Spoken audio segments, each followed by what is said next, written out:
January 24th, 2021 was the start of the third ever BlackThornProd Game Jam, a competition where game developers need to make a game off a given theme in 1 week. This year, the theme was Less is More.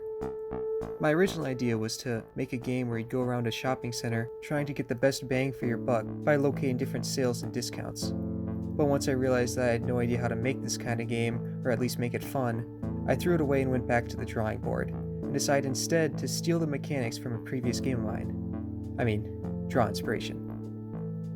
My previous game, titled While I Should Be Studying, which is way too long of a name, featured a stick figure that would go around the level pushing erasers. The erasers would erase anything they touched that was drawn in pencil, including the player and the exit. This meant the player had to be smart about where and when they pushed erasers.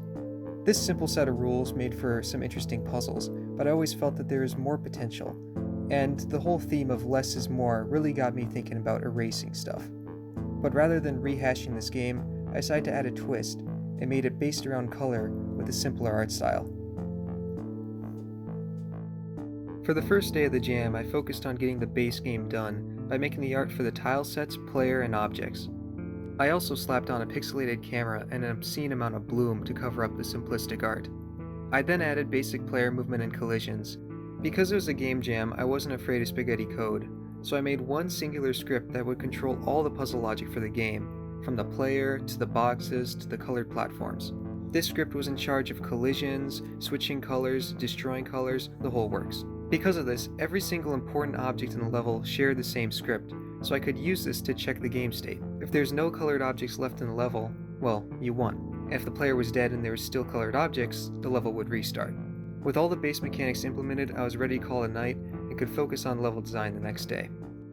In my previous game, I had a lot of issues with the Unity physics system, causing a lot of inconsistencies, which made the puzzles a lot more frustrating and a lot less fun. Rather than confronting this issue head-on and coming up with a solution, like a responsible game developer, I decided to ignore it and go ahead with level design, which forced me to create and recreate levels over and over again to avoid too many physical interactions between objects. In the future, I definitely want to learn how to improve physics in my games, but for now the die had already been cast, and I thought it was a bit too late to turn back.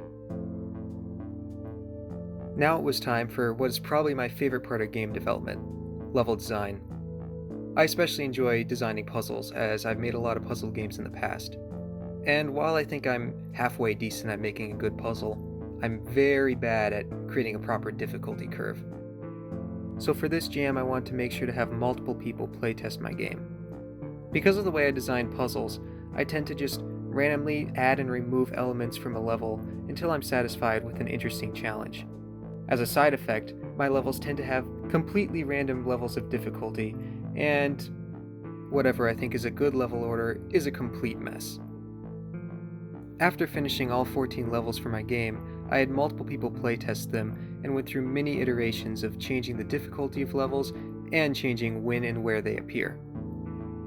Once I was satisfied with the difficulty curve, I made sure that the first set of levels properly introduced the player into the mechanics without any kind of tutorial.